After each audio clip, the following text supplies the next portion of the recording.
Trump ने कहा कि भारत रूस से तेल का बड़ा हिस्सा खरीदकर अंतर्राष्ट्रीय बाजार में बेच रहा है, भारी मुनाफा कमा रहा है।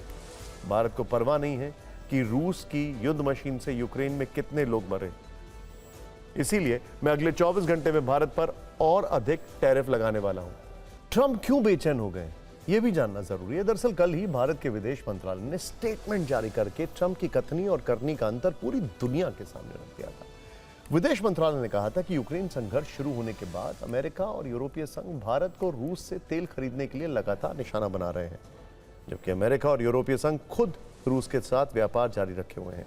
वर्ष 2024 में यूरोपीय संघ का रूस के साथ वस्तुओं का द्विपक्षीय व्यापार 67.5 अरब यूरो का था। इसके अलावा वर्ष 2023 में सेवा क्षेत्र में यह व्यापार 17.2 अरब यूरो का था।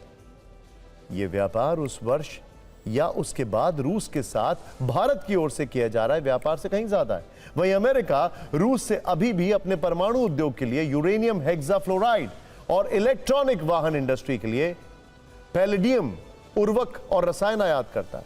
जो अमेरिका आज रूस से तेल खरीदने पर भारत की आलोचना कर रहा है, सच्चाई यह है कि उसी अमेरिका ने रूस से तेल खरीदने के लिए भारत को प्रोत्साहित किया था ताकि ग्लोबल एनर्जी मार्केट में बैलेंस बना रहे। ऐसे में सिर्फ भारत को निशाना बनाना गलत है। भारत आर्थिक सुरक्षा के लिए जरूरी कदम उठाता रहेगा। भारत अपनी ऊर्जा जरूरतों के लिए किसी भी दबाव में नहीं आएगा। भारत के साथ साथ रूस के विदेश मंत्रालय ने भी अमेरिका की नीतियों की तीखी आलोचना कर दी है। अमेरिका पर राजनीतिक रूप से प्रेरित आर्थिक दबाव और वैश्विक बहु ध्रुवीय व्यवस्था को कमजोर करने का आरोप लगाया है। अमेरिका को एक्सपोज करते ये फैक्ट्स आपको देखना जरूरी है। इसके बाद रूस के साथ अमेरिका और यूरोपीय संघ के कारोबारी रिश्तों की परतें भी खोलेंगे। Friends, we live in complicated and uncertain times. Our collective desire is to see a fair and representative global order, not one dominated by a few. That quest is often articulated as political or economic rebalancing. But I want to say this to you: obtaining respect and ensuring dignity for societies can also be achieved through cultural prowess, especially through cultural prowess. यहां पर गौर करने वाली बात यह है कि America का एक ट्रक है, उसका नाम है RAM 1500। रशिया अभी भी उसका इस्तेमाल कामिकाजी ड्रोन्स के लिए करता है, और वो तब जब वेस्टर्न कंट्रीज की तरफ से उसके ऊपर सैंक्शंस लगे हुए हैं। इतना ही नहीं, ये भारत और रशिया के लिए कुछ भी कहे, चाइना ने सीधे सीधे ट्रंप को चुनौती दे दी है कि हम अपना ट्रेड, बिजनेस और जो भी एनर्जी की उनकी नीड्स रशिया से पूरी करते हैं वो बंद नहीं करेंगे। अमेरिका में ट्रंप जब से प्रेसिडेंट बने हैं तब से वो भारत को टैरिफ के नाम पर डबल क्रॉस कर रहे हैं। उनकी चिढ़ इस बात पर भी है कि वो रूस से लगातार यूक्रेन के साथ युद्ध खत्म करने की अपील कर रहे हैं। पुतिन उनकी सुन नहीं रहे, तो ट्रंप अपना गुस्सा भारत पर निकालना चाहते हैं, जबकि ट्रंप नहीं चाहते हैं कि भारत के पास अमेरिका रूस व्यापार का पूरा कच्चा चिट्ठा मौजूद है। अमेरिका ने वर्ष 2024 में रूस से करीब 42,000 करोड़ रुपए से अधिक का व्यापार किया है। नंबर्स देखें, अंग्रेजी में एक शब्द है स्टैगरिंग। पिछले साल अमेरिका ने रूस से 25,000 करोड़ रुपए का सामान आयात किया है। इस साल के शुरुआती 4 महीने में तो रूस से अमेरिकी आयात बढ़ गया है। 5 महीने में ही अमेरिका ने 17,000 करोड़ रुपए का सामान रूस से मंगाया है। इस वर्ष के अंत तक अमेरिका का रूस से आयात 35,000 करोड़ तक हो सकता है। यह पिछले वर्ष के मुकाबले 40% ज्यादा होगा। एक तरफ यूक्रेन को हथियार की सप्लाई और दूसरी तरफ रूस से कारोबार, लेकिन ट्रंप को शायद अपना डबल स्टैंडर्ड नहीं दिखता है। भारत ने अमेरिका को ही नहीं बल्कि यूरोपीय देशों को भी उनका भी जो सच है वो दुनिया को बताया है। वर्ष 2024 में यूरोपियन यूनियन ने रूस से 3,20,000 करोड़ रुपए का सामान खरीदा, जिनमें से 2 लाख करोड़ रुपए से ज्यादा का तो ईंधन ही था। जानकारों का दावा है कि अगर यूरोप रूस से गैस ना खरीदे तो सर्दियों में शायद पूरा यूरोप जम जाए। अगर अमेरिका और यूरोप का रूस से व्यापार जायज है तो फिर रूस के साथ भारत का व्यापार गलत कैसे है? ट्रंप से अमेरिका में भी ये सवाल पूछे जा रहे हैं। वहीं लोग भारत में अमेरिका के पूर्व राजदूत एरिक गारसेटी का 2024 में दिया गया बयान भी याद कर रहे हैं, जिसमें उन्होंने रूस से तेल खरीदने के लिए भारत को शुक्रिया कहा था, ताकि दुनिया में तेल की कीमतों को बेतहाशा बढ़ने से रोका जा सके। आपको सुन के हैरानी होगी, रशिया का जितना बड़ा ट्रेडिंग पार्टनर यूरोप है, उतना ही बड़ा ट्रेडिंग पार्टनर टर्की भी। ट्रंप कितनों पर सैंक्शंस लगाएंगे और कब तक लगाएंगे? क्योंकि ईरान के साथ डील तो पाकिस्तान ने कर ली है, अब किस पर सैंक्शन लगेंगे? अब भारत की स्वदेशी ताकत से जुड़ा एक और शुभ समाचार, एक और क्योंकि लगातार हम आपको शुभ समाचार दे रहे हैं। भारतीय सेना लगातार अपनी रॉकेट रेंज बढ़ाने में जुटी हुई है। स्वदेशी मल्टी बैरल रॉकेट लॉन्चर, या इसको MLRS भी कह सकते हैं एक अदर टर्मिनोलॉजी में, पिनाका से भारतीय सैन्य क्षमता में जबरदस्त इजाफा हुआ है। अब इसकी मारक क्षमता को बढ़ाते हुए इसका नया अवतार भी आ गया है। इस पिनाका को आपको याद होगा 26 जनवरी की परेड में आपने अक्सर देखा होगा। भारत की ताकत को कई गुना बढ़ाने वाला स्वदेशी पिनाका अब और ज्यादा घातक बन चुका है। इसका extended range guided rocket system हाल ही में अपने ट्रायल में कामयाब रहा। जल्दी इसे सेना में शामिल कर लिया जाएगा। पिनाका का नया वर्जन अब दुश्मन के ठिकानों को पहले से 2 गुनी दूरी से तबाह करने में सक्षम होगा। नया पिनाका गाइडेड रॉकेट सिस्टम अब सिर्फ फायर एंड फॉरगेट हथियार नहीं रह जाएगा, क्योंकि इसकी रेंज और भी घातक हो गई है। अब तक पिनाका रॉकेट की रेंज लगभग 37 किलोमीटर थी, जिसे बढ़ाकर 75 किलोमीटर से भी ज्यादा कर दिया गया है, यानी रेंज 2 गुनी हो चुकी है। एक पिनाका बैटरी में 6 लॉन्चर यूनिट्स होती हैं, जिनमें कुल 72 रॉकेट्स होते हैं। ये सभी रॉकेट सिर्फ 44 सेकंड में लॉन्च किए जा सकते हैं, यानी 1 मिनट से भी कम समय में 72 रॉकेट से घातक हमला। इसके तुरंत बाद लॉन्चर अपने स्थान को बदल सकते हैं, ताकि दुश्मन की जवाबी कार्रवाई से बचा जा सके, यानी ये मोबाइल यूनिट्स होते हैं। सेना के पास पिनाका की 4 रेजिमेंट को बढ़ाकर 10 रेजिमेंट किया जा रहा है। नया पिनाका जीपीएस के साथ INS यानी इनर्शियल नेविगेशन सिस्टम से भी लैस होगा, यानी जीपीएस सिग्नल में कोई दिक्कत आती है तो INS से टारगेट तक पहुंचाने में मदद करेगा और वो अपने ट्रैक पर बना रहेगा। हाल ही में सेना ने पिनाका की मारक क्षमता को और धार देने के लिए कई एडवांस्ड और हाईटेक रॉकेट भी खरीदे हैं। भारत की सुरक्षा जरूरतों और भविष्य के तनाव को देखते हुए पिनाका एक्सटेंडेड रेंज सिस्टम एक गेम चेंजर होगा, जो न सिर्फ दुश्मन के बड़े इलाके को बर्बाद करने में सक्षम होगा, बल्कि इसकी सटीकता और स्वदेशी तकनीक इसे आत्मनिर्भर भारत की रक्षा प्रणाली का गौरव भी बनाती है। कुछ तस्वीरें हम आपको दिखाने वाले हैं जो आपको हैरान करेंगी, विचलित भी कर सकती हैं। मैं आपको पहले ही एक डिस्क्लेमर दे रहा हूं, लेकिन ये वो तस्वीरें हैं जो शायद आपने अभी तक किसी भी स्क्रीन पर नहीं देखी होगी। हम बात कर रहे हैं उत्तराखंड के उत्तरकाशी में आई प्रलय की, जिसको आज इस चैनल ने बड़ा डिटेल में कवर किया है। सबसे पहले आई विटनेस अकाउंट हमने आपको दिखाया। इस घटना की हम आपको सैलाब की वो तस्वीरें दिखाएंगे जो आपने अब तक नहीं देखी होंगी। ये बेहद हैरान करने वाली तस्वीरें हैं।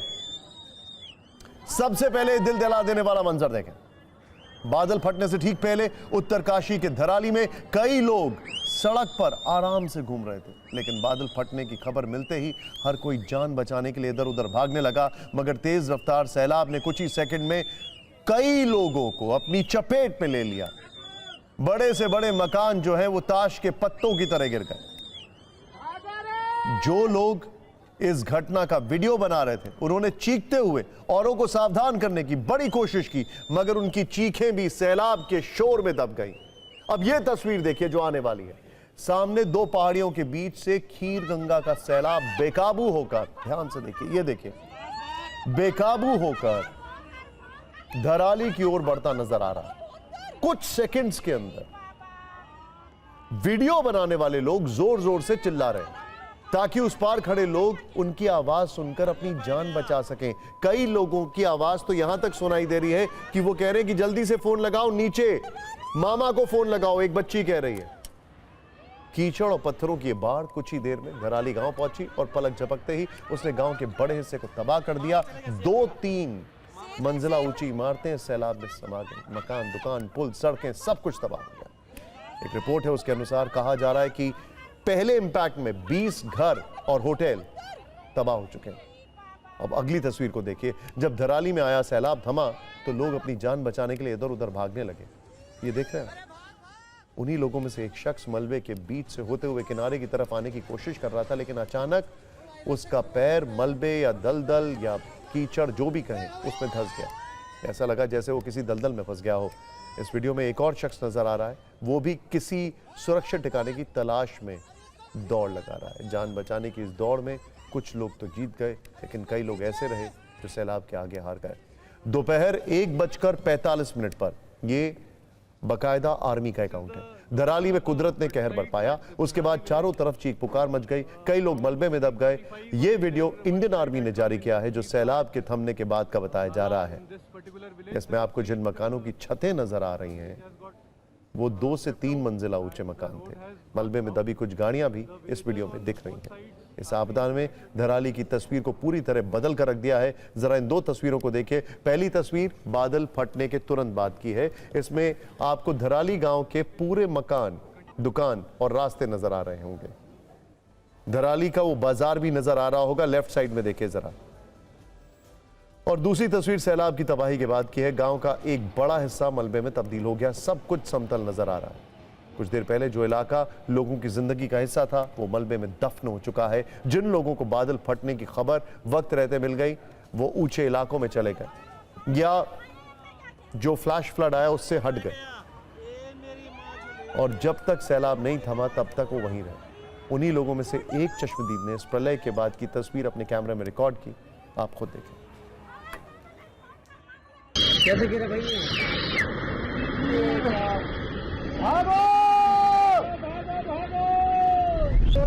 बाजार सारा बराबर हो, मुझे लग रहा टावर भी चलेगा।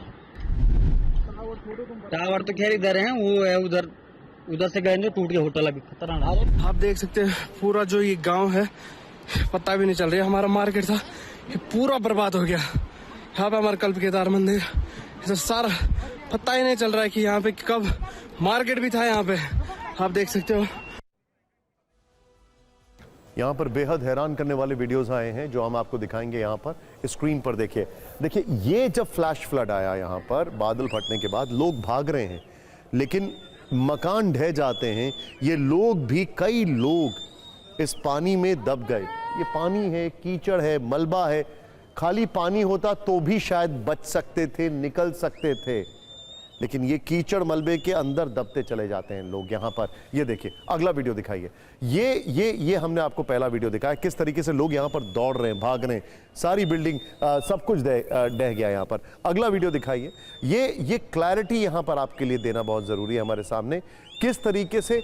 और कुछ ही सेकंड्स में फ्लैश फ्लड में सबसे हैरान करने वाली बात है, जब फ्लैश फ्लड्स आते हैं तो लोगों को रिएक्शन देने का टाइम नहीं मिलता है, रिएक्शन नहीं मिलता है। अब ये देखिए, ये पहले वाला वीडियो है। जो आपने वो देखा वो बाद का, ये जब पानी ऊपर से बहता हुआ आ रहा है बादल फटने के बाद, और यही वो लम्हा है जब आपको याद आता है केदारनाथ में क्या हुआ होगा। ये हैरान करने वाली तस्वीरें हमारे सामने आ रही हैं। अब इस सब के बीच में अब आपको लेकर चलते हैं। आपको बता दें कि धराली गंगोत्री जाने वाले रास्ते में एक मुख्य पड़ाव है चार धाम यात्रा। सीजन में वहां लोगों की अच्छी खासी भीड़ होती है। यात्रियों की सुविधा के लिए वहां कई होटल, होम स्टे और गेस्ट हाउस भी बनाए गए थे। धराली से करीब 7 किलोमीटर की दूरी पर हर्षिल है, हर्षिल भी कहते हैं उसको, जहां आर्मी का बड़ा कैंप है। लिहाजा घटना की खबर मिलते ही तुरंत सेना को राहत और बचाव कार्य के लिए रवाना कर दिया गया। करीब 150 सैनिकों को वहां पर भेजा गया। मौके पर पहुंचते ही सेना ने मोर्चा संभाला और घायलों को सुरक्षित बचाने का काम शुरू कर दिया। सेना के अलावा एनडीआरएफ, एसडीआरएफ की टीमें, आईटीबीपी राहत और बचाव काम में जुट गई। इस दौरान गृह मंत्री अमित शाह ने उत्तराखंड के मुख्यमंत्री पुष्कर सिंह धामी से फोन पर बात की। गृह मंत्री ने जानकारी दी कि धराली में राहत और बचाव के लिए एनडीआरएफ की 4 टीमें, आईटीबीपी की 3 टीमें भेजी गई हैं। साथ ही उन्होंने कहा कि इस मुश्किल वक्त में केंद्र सरकार हर संभव मदद देने का प्रयास कर रही है और जरूरत पड़ने पर और टीमें भेजी जाएंगी। उत्तराखंड के सीएम पुष्कर सिंह धामी ने कहा कि इस वक्त लोगों को बचाना उनकी प्राथमिकता है, जिसके लिए पूरी कोशिश की जा रही है। उत्तरकाशी जिले के डीएम प्रशांत आर्या के मुताबिक इस घटना में अब तक करीब 4 लोग मारे गए हैं, ऐसा उनका कहना है। 50 से 60 लापता बताए जा रहे हैं। धराली में बादल फटने के कुछ देर बाद हर्षिल में भी बादल फटा और वहां का आर्मी कैंप उसकी चपेट में आ गया है। इस घटना के बाद हर्षिल में सेना के कैंप से 8 से 10 जवानों के लापता होने की खबर है।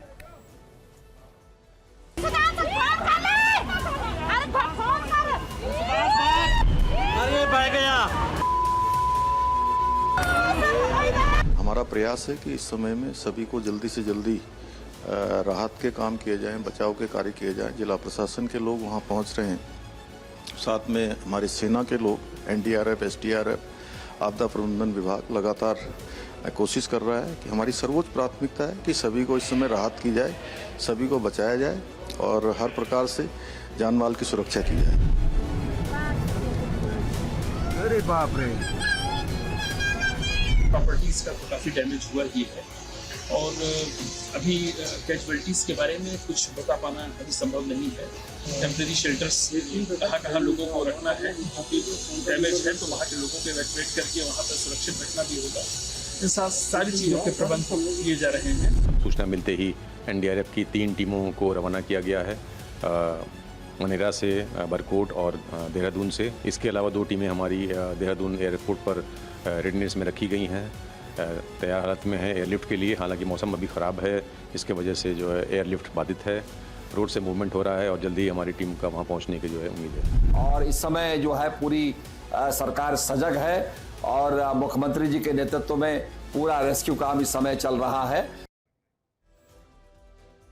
अभी भी वहां पर रेस्क्यू और रिलीफ ऑपरेशन चल रहा है, अभी भी टीमें लगी हुई हैं। उत्तरकाशी के धराली में बादल फटने की घटना पर प्रधानमंत्री नरेंद्र मोदी ने भी संवेदना व्यक्त की है। उन्होंने राज्य के मुख्यमंत्री पुष्कर सिंह धामी से इस आपदा की पूरी जानकारी और केंद्र की तरफ से हर संभव मदद का भरोसा दिया। प्रधानमंत्री मोदी ने एक्स पर पोस्ट करते हुए लिखा है कि उत्तरकाशी के धराली में हुई इस त्रासदी से प्रभावित लोगों के प्रति मैं अपनी संवेदना व्यक्त करता हूं। इसके साथ ही सभी पीड़ितों की कुशलता की कामना करता हूं। मुख्यमंत्री पुष्कर सिंह धामी जी से भी बात कर मैंने हालात की जानकारी ली है। राज्य सरकार की निगरानी में राहत और बचाव की टीमें हर संभव प्रयास में जुटी हुई हैं। लोगों तक मदद पहुंचाने में कोई कोर कसर नहीं छोड़ी जा रही है।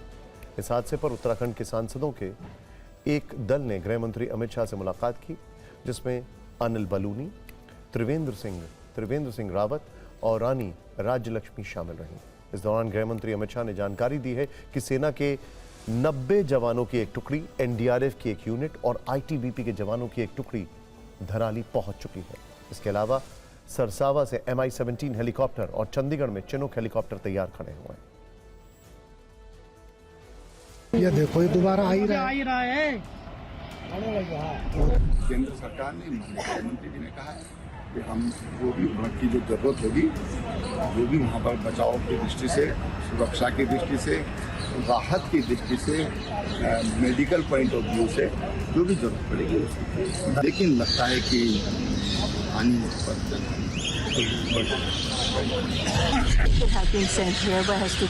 परिवार बच्चे हैं, उन लोगों के लिए जितना भी हम सब लोग मिलकर हेल्प कर सकें करेंगे। पहाड़ों पर बादल फटने से तबाही मची तो मैदान में बाढ़ की विनाश लीला देखने को मिली है। यूपी के वाराणसी और प्रयागराज में हालात बिगड़ चुके हैं। ये तस्वीरें देख रहे हैं आप, ये वाराणसी की तस्वीरें हैं। वाराणसी में 53 गांव और 24 वार्ड बाढ़ की चपेट में हैं। करीब 2100 परिवारों के 12,000 लोगों को बाढ़ राहत शिविर केंद्रों में भेजा गया है। 80 घाट के आसपास की आधी से ज्यादा दुकानें डूब गई हैं। दशाश्वमेध घाट, शीतला घाट, मणिकर्णिका घाट पूरी तरह जलमग्न है। काशी की स्थिति इन दिनों कुछ ऐसी है कि जहां पर्यटकों और श्रद्धालुओं का सैलाब रहता था, वहां अब सिर्फ बाढ़ और बारिश वाला सैलाब है।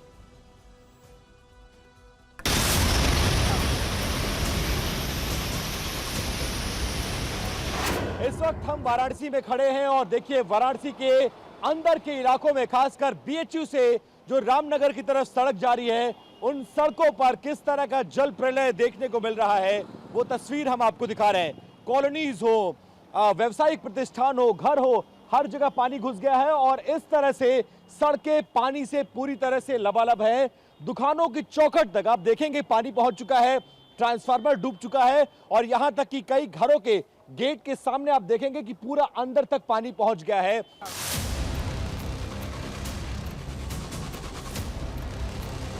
2 दिन से पानी अब मेरे घर में है और 2 दिन से? हाँ। तो कैसे रहना हो रहा है, कैसे खाना पीना हो रहा है? न कोई अनुदान मिल रहा है, न कोई सहायता मिल रहा है। हाँ। न सरकार इस पर ध्यान दे रही है। हम लोगों का कई लाख का संपत्ति डूब चुका है। ये तमाम कमरे हैं इस घर के इस तरह से पानी घुस गया, इस कमरे में पानी है, उस कमरे में पानी है, वहां पानी है, वहां पानी है, चारों तरफ आप देखेंगे जल प्रलय आया हुआ है। तो ये किस दिन पानी आया है यहाँ पर? ये अभी तो कल मॉर्निंग से। हाँ, तो परसों तक पानी नहीं था? नहीं, परसों तक नहीं। कल जब सुबह आप लोग सोकर उठे तो घर में पानी भर चुका था? हाँ, पूरा भर गया था घर। तो आप लोग मेंटली प्रिपेयर नहीं थे कि पानी नहीं, बिल्कुल नहीं, क्योंकि नाइट में बढ़ रहा है ना। 3 दिन से तो लगातार पानी आ रहा है, लेवल तो बढ़ते जा रहा है। देख रहे हैं कि सब मकानें बंद हो गई, दुकानें सब बंद हो गए, लोग पलायन करने पर मजबूर हो गए, इतना कठिनाई है सब। अच्छा, बिजली पानी की क्या स्थिति है यहाँ पे? बिजली तो है ही नहीं। अगली तस्वीर प्रयागराज की है, जहां पिछले कई दिनों से बाढ़ और बारिश जैसे हालात हैं। घर डूबे हुए हैं, स्कूलों में पानी घुसा हुआ है, गंगा यमुना का जलस्तर लगातार खतरे के निशान से ऊपर है। TV9 भारतवर्ष संवाददाता उन इलाकों में पहुंचे जहां लोगों के घर पानी में डूब चुके हैं, जहां पानी की वजह से सैकड़ों लोगों की जिंदगी तबाह हो रही है, जहां पानी ने लोगों को घरों में कैद रहने को मजबूर कर दिया है। TV9 भारतवर्ष की ये फ्लड रिपोर्ट आपको जरूर देखनी चाहिए।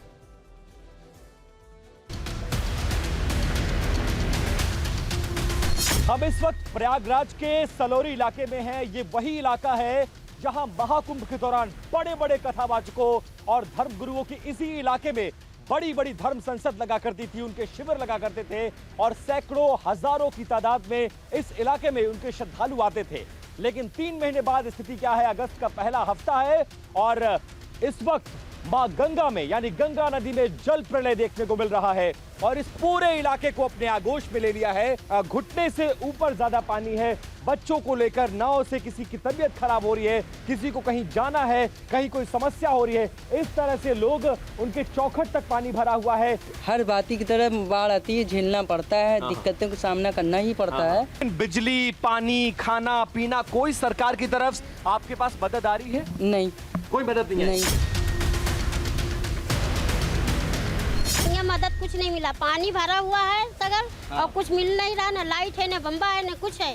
और झूठ बोल रहे हैं कि मैं बांट रहा हूँ, कुछ नहीं है, एक माचिस नहीं मिल रही है। कितने दिनों से आपका घर पानी में डूबा हुआ है? कैसे? 4 दिन हुआ है। ARF की टीम मात्र 100 है और वो नागवासी से लेकर के रसूलाबाद बीच नदी से टाटा करते हुए चले जा रहे हैं, पास में कोई नहीं आ रहा। कोई सरकारी मदद, NDRF आई हो, SDRF आई हो, खाना, पानी, दवाई, हालचाल लेने के लिए कोई कुछ भी नहीं। वाराणसी से लेकर प्रयागराज तक गंगा नदी रौद्र रूप में है। सरकार की तैयारी, प्रशासन के इंतजाम इस आपदा में नाकाफी साबित हो रहे हैं। लोग सरकार की व्यवस्था से असंतुष्ट हैं, लेकिन यूपी सरकार के मंत्री हैं जो इस आपदा को भी हल्के में ले रहे हैं।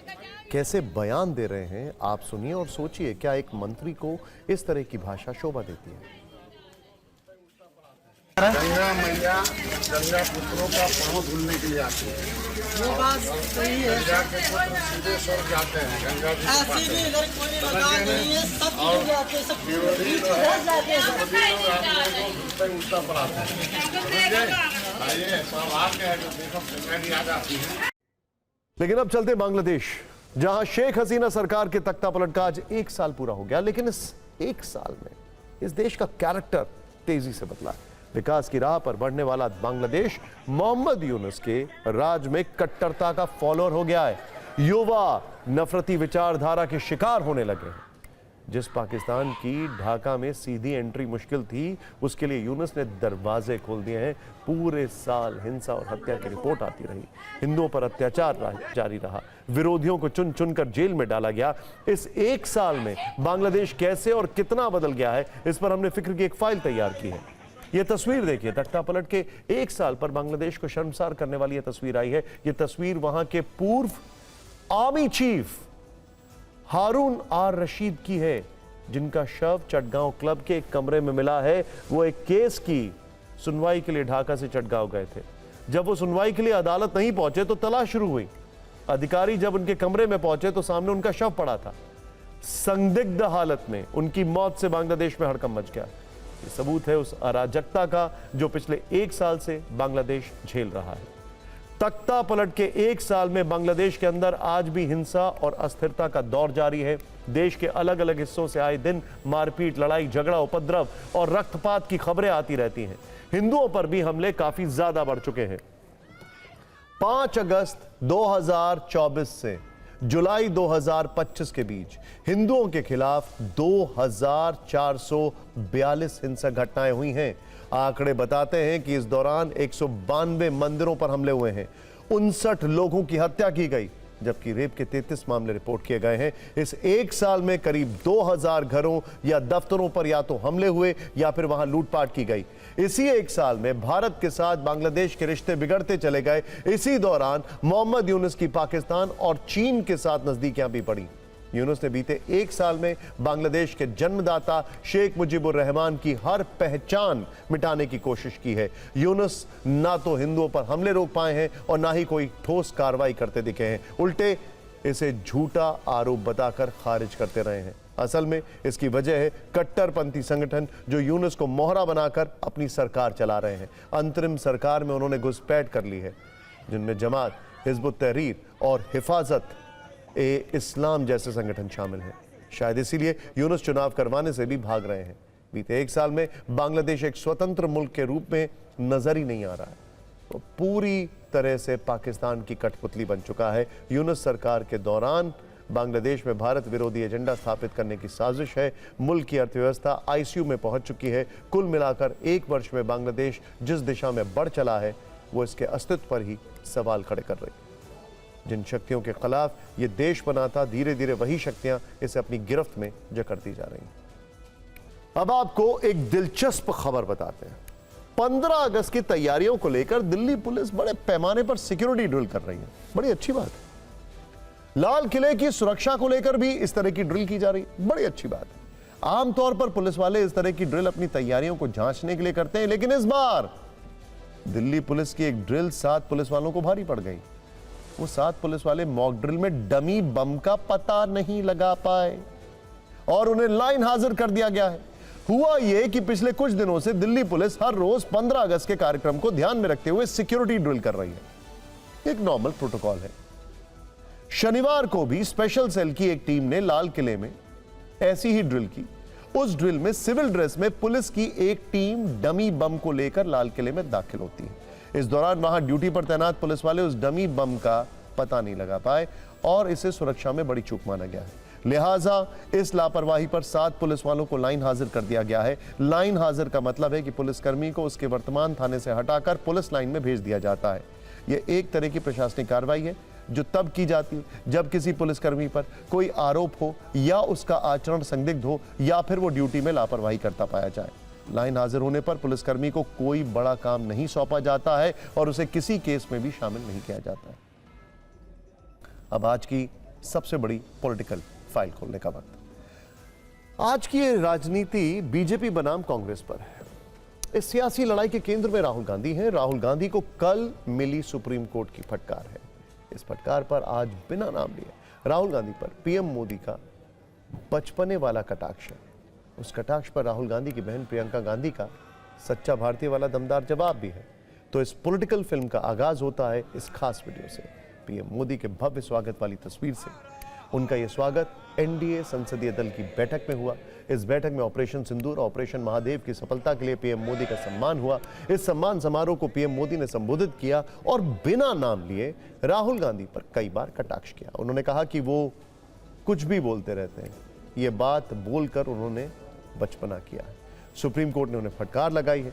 देश ने उनका बचपना देख लिया है। सुप्रीम कोर्ट द्वारा कल दी गई फटकार से बड़ी कोई फटकार नहीं हो सकती। जब सुप्रीम कोर्ट ने खुद ही कह दिया है तो हम और क्या कह सकते हैं। पीएम मोदी इतने पर नहीं रुके, उन्होंने विपक्ष पर भी हमला किया और कहा कि विपक्ष को हर दिन ऐसी बहस करनी चाहिए। सोचिए, हर दिन ऐसी बहस करनी चाहिए। यह हमारा क्षेत्र है, यह हमारा क्षेत्र है, भगवान यहाँ हमारे साथ हैं। ऐसी चर्चाओं की मांग करके विपक्ष ने अपने ही पैर पर कुल्हाड़ी मार ली है। वैसे हम आपको बता दें कि एनडीए की संसदीय दल वाली इस बैठक में पीएम मोदी ने कटाक्ष किया और इसकी जानकारी बाद में बाहर आई कि अंदर क्या हुआ था। फिर बीजेपी के कई सांसदों ने बाहर निकलकर मीडिया से विस्तार में बातचीत की। पीएम मोदी ने राहुल पर यह सियासी तीर क्यों चलाए हैं, कल का यह बैकग्राउंडर भी सुनिए। राहुल गांधी ने दिसंबर 2022 में अपनी भारत जोड़ो यात्रा के दौरान सेना पर कथित टिप्पणी की थी। इसी मामले में कल उन्हें सबसे बड़ी अदालत ने फटकार लगाई। सुप्रीम कोर्ट ने पूछा कि उन्हें कैसे पता चीन ने भारत की जमीन पर कब्जा किया? विश्वसनीय जानकारी क्या है? कोर्ट ने कहा कि अगर आप सच्चे भारतीय हैं तो आपको यह नहीं कहना चाहिए। जब सीमा पार कोई विवाद हो तो क्या आप ये सब कह सकते हैं? आप संसद में सवाल क्यों नहीं पूछ सकते हैं? आपके पास भले ही अभिव्यक्ति की आजादी है, लेकिन ऐसा क्यों कहा? आप एक जिम्मेदार नेता हैं। सुप्रीम कोर्ट की इस तल्ख टिप्पणी पर बीजेपी कल से कांग्रेस को घेर रही है। आज पीएम मोदी ने इस फटकार पर बयानों वाले चुभते तीर चलाए। जब पीएम मोदी ने राहुल को घेरा, उनके बचपने पर कटाक्ष किया, तो जवाब देने के लिए राहुल की बहन प्रियंका गांधी सामने आई। संसद परिसर में ही वो फायर हो गई। प्रियंका ने कहा, माननीय जजों का पूरा सम्मान रखते हुए मैं ये कहना चाहती हूं कि वे ये तय नहीं करेंगे कि सच्चा भारतीय कौन है। सरकार से सवाल पूछना नेता प्रतिपक्ष का कर्तव्य है और मेरा भाई कभी भी सेना के खिलाफ नहीं बोलेगा, उनके प्रति सम्मान रखता है। भाई की बातों का गलत मतलब निकाला गया। आप भी सुनिए प्रियंका का ये जवाब। लोकसभा अध्यक्ष को गाली दे दें। अब जरा उत्तर प्रदेश की राजनीतिक खबरों की तरफ बढ़ते हैं। यूपी सरकार के कुछ फैसलों पर समाजवादी पार्टी के अध्यक्ष अखिलेश यादव भड़के हुए हैं। इतने फायर हैं कि एक एक मुद्दे पर प्रेस कॉन्फ्रेंस करके हमला बोल रहे हैं। फिलहाल यूपी में दो मुद्दों पर राजनीति काफी तेज है।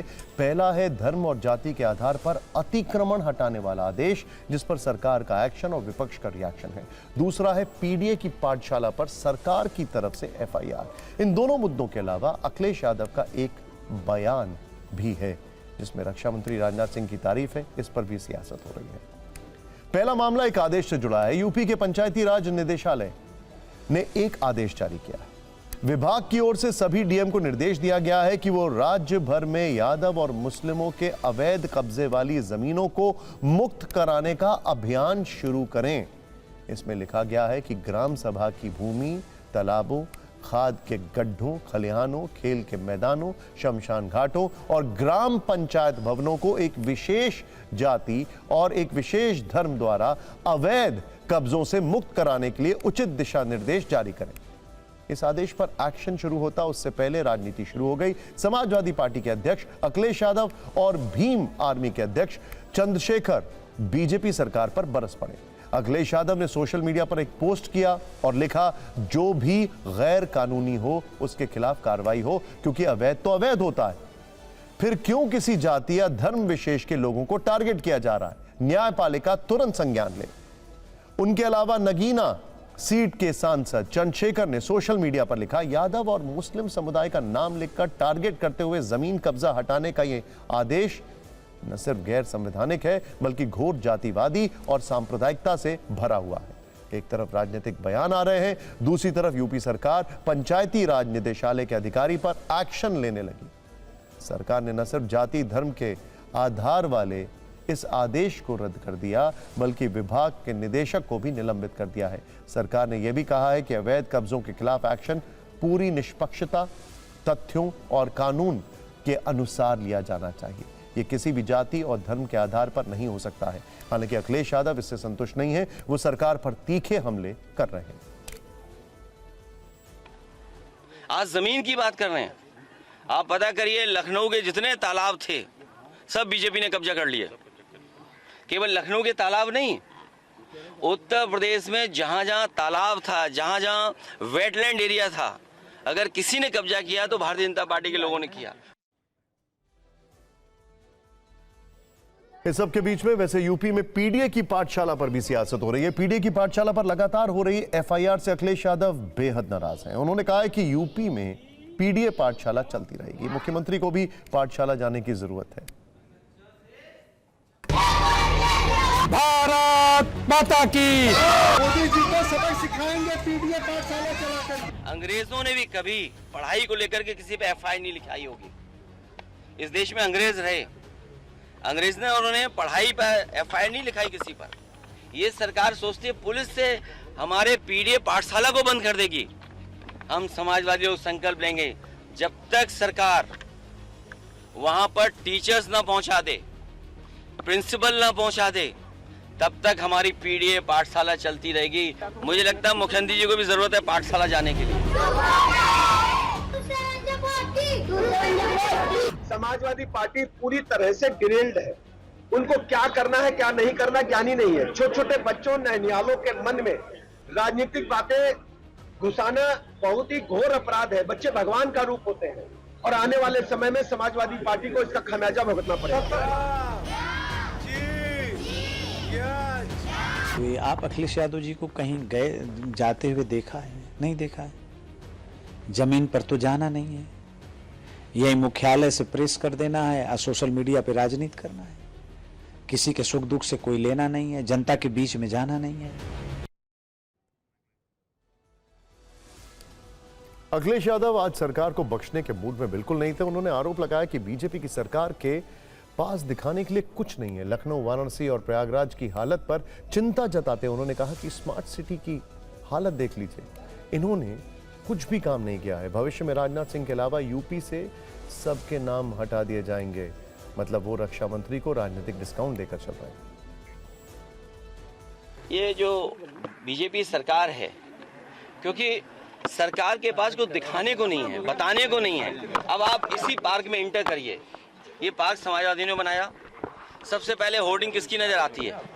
मैं आज आपसे कह रहा हूँ, जिन जिन के नाम लिखे हैं राजनाथ सिंह जी के अलावा सबके नाम हटा दिए जाएंगे।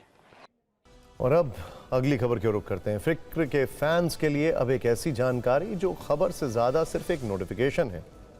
ये नोटिफिकेशन है रेप और हत्या के दोषी गुरमीत राम रहीम का, जिस पर न जाने किसकी कृपा बरस रही है, क्योंकि गुरमीत राम रहीम जेल में कम और जेल से बाहर ज्यादा रहता है।